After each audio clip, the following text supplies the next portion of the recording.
Well, good morning again.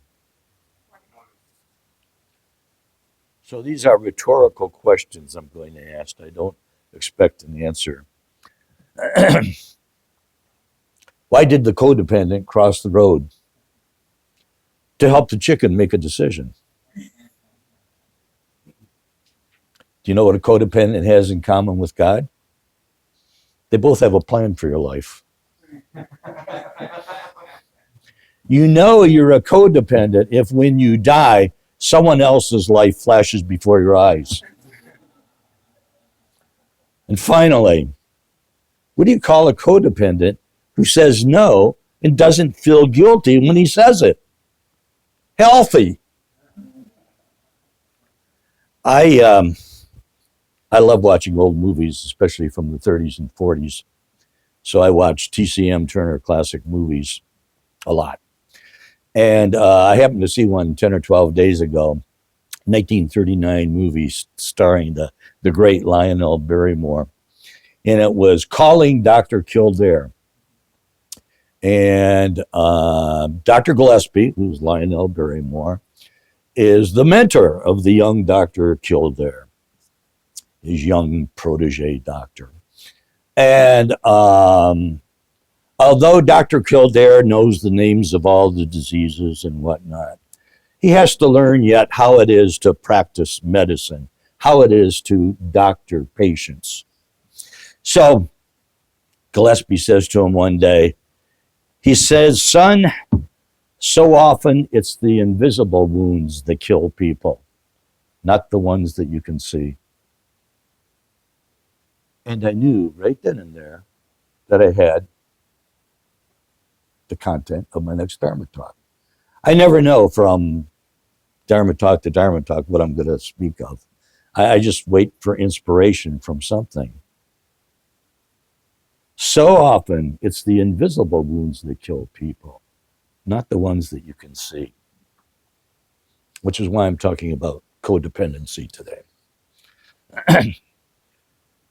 Some of you have been around for quite a number of years and have heard this reading before. And to you, I apologize. But back when I was a student pastor, 95, 96, I had the honor and more the pleasure of attending a clergy and therapist workshop in Lansing with Dr. Edwin Friedman. He was a practicing rabbi. He'd been a rabbi, started a synagogue in Washington, D.C. for 30 years, worked, had an appointment under the Johnson administration for a number of years, and was also a PhD clinical psychologist and had a private practice. And following in the footsteps of a psychiatrist from the 40s and 50s, Dr. Murray Bowen, Bowen had this idea that rather than looking at an individual isolated from everyone else, you had to look at them in terms of their relationships within their nuclear family, because it's the nuclear family that shapes so much who a person is and becomes. And he called it family systems theory. And the practice of it became family therapy, which caught on. Maybe some of you have been in family therapy before. I certainly have. And so what Ed Friedman did is he took this and applied it to religious congregations, to synagogues, to Buddhist temples, to mosques, to churches, because there's a lot of dysfunction to be found in communities of those persuasions. Not everything goes smoothly. Not everyone gets along well with one another.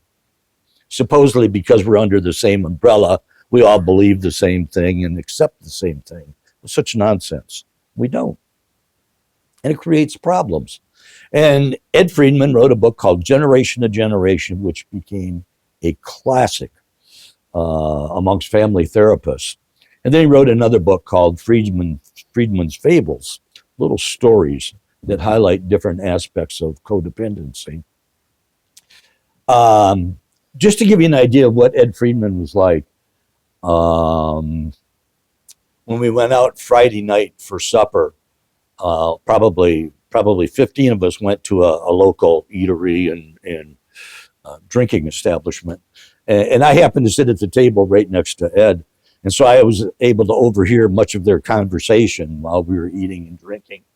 And he's a character, or was a character. He's been dead for a number of years now. Quite a character. And just to give you a hint, he gave a seminar workshop in the Deep South to clergy a number of years ago. And one of the clergy used the information that I learned from Ed Friedman about family systems theory and family therapy. And he had a number of bumper stickers made up that he passed out to everybody. And the bumper sticker said, "Jesus saved my soul, Rabbi Friedman saved my ass." That's the type of guy Ed Friedman was. So I want to read this story to you, and listen if you will. See if anything resonates with you. This could be a person. This could be a situation. This could be a part of yourself. Maybe all three. This is called The Bridge. There was a man who had given much thought to what he wanted from life. He had experienced many moods and trials. He had experimented with different ways of living, and he had had a share of both success and failure. At last, he began to see clearly where it was that he wanted to go. Diligently, he searched for the right opportunity. Sometimes he came close, only to be pushed away. Often he applied all his strength and imagination, only to find his path hopelessly blocked. And then at last it came. But that opportunity wouldn't wait. It would be available only for a short time. If it were seen that he wasn't committed, the opportunity surely wouldn't come again. Eager to arrive, he started on his journey. With each step, he wanted to move faster. With each thought about his goal, his heart beat quicker. With each vision of what lay ahead, he found renewed vigor. Strength that had left him since his early youth now returned, and desires, all kinds of desires, reawakened from their long dormant positions. Hurrying along, he came upon a bridge that crossed through the middle of a town. It had been built high above a river in order to protect it from the floods of spring. He started across. Then he noticed someone coming from the opposite direction. As they moved closer, it seemed as though the other were coming to greet him. He could see clearly, however, that he didn't know this other, who was dressed similarly as him, except for something tied around his waist. When they were within hailing distance, he could see that what the other had about his waist was a rope. It was wrapped around him many times, and probably, if extended, would reach a length of about 30 feet. The other began to uncurl the rope, and just as they were coming close, the stranger said, "Pardon me, would you be so kind as to hold the end for a moment?" Surprised by this politely phrased but curious request, he agreed without thought, reached out and took the end of the rope. "Thank you," said the other, who then added, "2 hands now, 2 hands. Remember, hold tight," whereupon the other jumped off the bridge.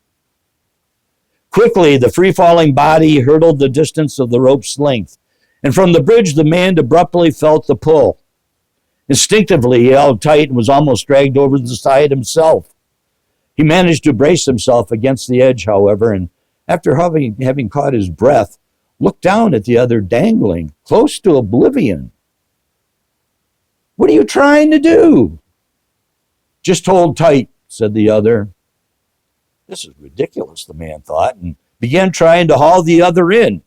But he couldn't get the leverage. It was as though the weight of the other person and the length of the rope had been carefully calculated in advance, so that together they created a counterweight just beyond his strength to bring the other back up to safety. "Why did you do this?" the man called out. "Remember, if you let go, I'll die."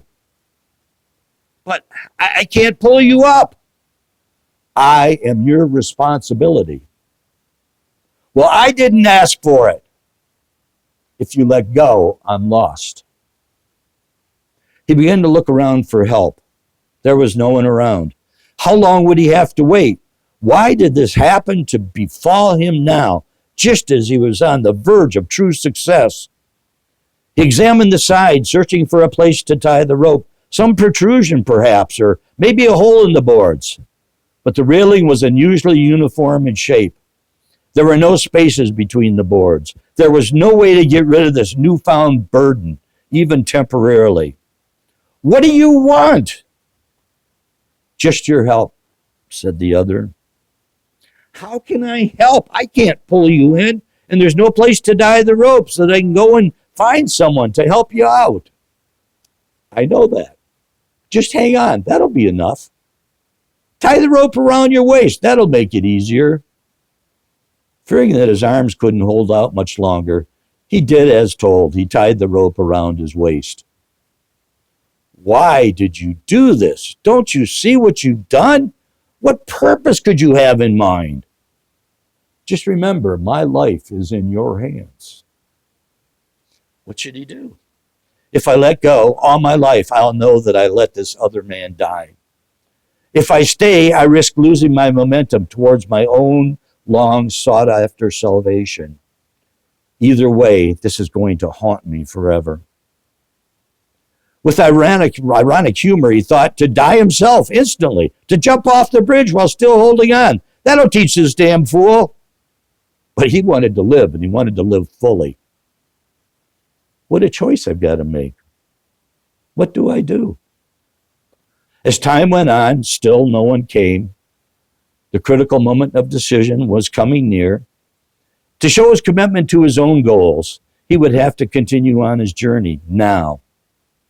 It was already almost too late to arrive in time, but what a terrible, terrible choice to have to make. And a new thought occurred to him. While he could not pull this other up solely by his own efforts, if the other would just shorten the rope from his own end by curling it around his waist again and again, together they might do it. Actually, the other might do it all by himself, so long as he, while standing on the bridge, kept the rope still and steady. Now listen, he said. I think I know how to save you. And he explained his plan to the other. But the other wasn't interested in hearing it. You mean you won't help? But I told you I can't pull myself up by myself. And I don't think I can hang on much long either. You must try. If you fail, I die. Well, the point of decision had arrived. What to do? My life or this other's? And then a new idea, a revelation, so new, in fact, it seemed heretical. So alien was it to his traditional way of thinking. I want you to listen carefully, he said, because I mean what I'm about to say. I won't accept the position of choice for your life, only for my own. The position of choice for your own life, I hereby give back to you. What do you mean? The other asked, now afraid. I mean simply, it's up to you. You decide which way this ends. I'll become your counterweight. You do the pulling and bring yourself up. I'll even tug a little bit from here. He began unwinding the rope from around his waist and braced himself anew against the tide. You cannot mean what you say, the other shrieked. You wouldn't be so selfish. I am your responsibility. What could be so important that you would let someone die? Don't do this to me. He waited a moment. There was no change in the tension of the rope. I accept your choice, and let go of his hands.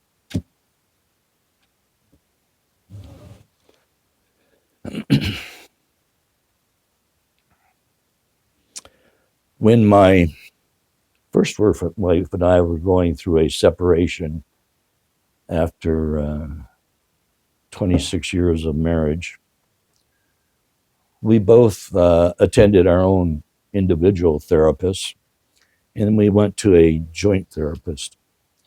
And the person, our joint therapist, was a Methodist minister in a real large Methodist church on the west side of the city. And he was also a PhD clinical psychologist and had a private practice and was noted for working with people who were church people who were active in the church community, as were my wife and I in the Presbyterian congregation. And of course, we had been separated for almost 3 years, and we tried reconciling a couple of times, living together again. Didn't work so well. And where I was a student pastor, Lynn tried attending the services there with me and didn't work so well. And as an aside, most people, when they separate, most people eventually will divorce. So we're driving to an appointment at the church one early morning. We're driving 696 West.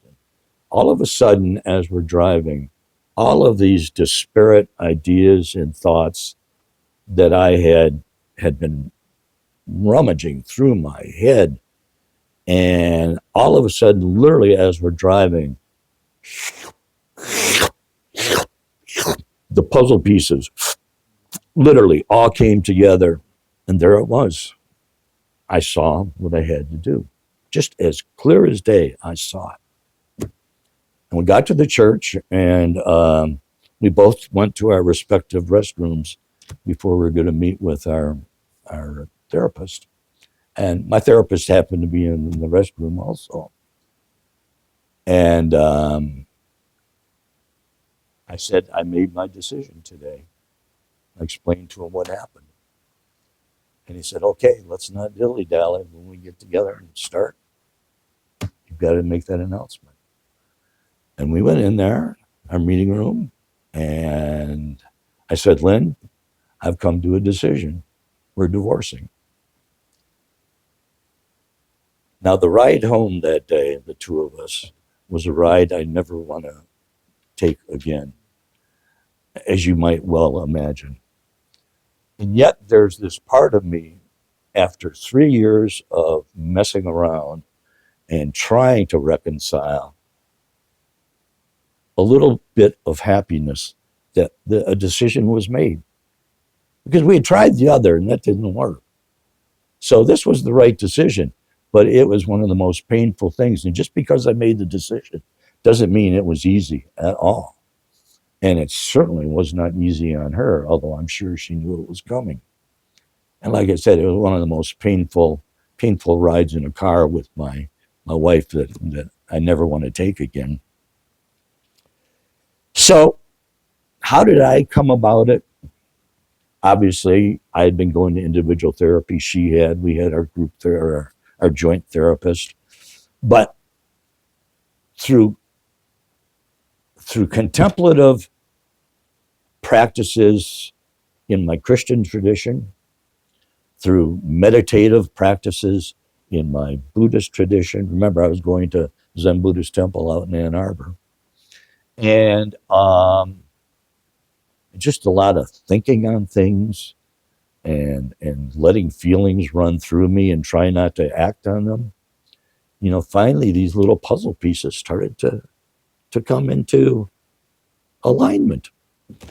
And whether it's insight meditation, where your mind is actively searching your body, your feelings, your sensations, your mental states, and the interplay between all of those, or whether it's Zen meditation, where you're trying to slow down your thinking process, your feeling process, your mental states, and fall deeper and deeper and deeper. I don't want to say trance, but where all of these things don't even play a role in your mind anymore, and you're left with pure awareness. And it's when you get to those points of pure awareness when it's said that the membrane that separates the conscious from the subconscious becomes permeable. And the things that are buried that you don't know about, that you can't see, all of a sudden become aware. And you have new insights. Two different ways of gaining insight. Our Buddhist practices can help us through these troubles that we come upon in our daily lives. May blessings abound for each one of us as we walk this life.